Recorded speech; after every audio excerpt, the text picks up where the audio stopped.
நீங்க என்ன சொல்றீங்க? காலைல கரெக்டா 10 மணிக்கு போயிடுறாரு, சாயந்தரம் 5 மணி 6 மணி என்ன பண்றாரு? நீங்க போய் பாருங்களேன், பர்மிஷன் வாங்கிட்டு நீங்க போய் பாருங்க சார். சார், ஒரு நிர்வாகத்துக்கு புதுசா வந்திருக்காங்க. ஏன் நீங்க இவ்வளவு அவசரப்படுறீங்க? நிர்வாகத்துக்கு புதுசா வந்திருக்காங்க. எல்லா டிபார்ட்மெண்ட் பத்தியும் உங்களை அறிந்து கொள்வதற்கு ஒரு அவகாசம் தேவை.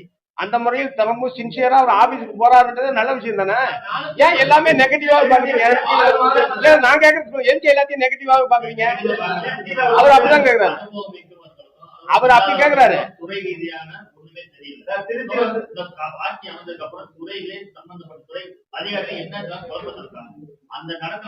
அதிகாரிகள் என்ன குழப்பத்தில் இருக்காங்க? அதிகாரிகளுக்கு எந்த குழப்பமும் இல்லை சார். இவங்க தான் புதுசா கேக்குறாங்க.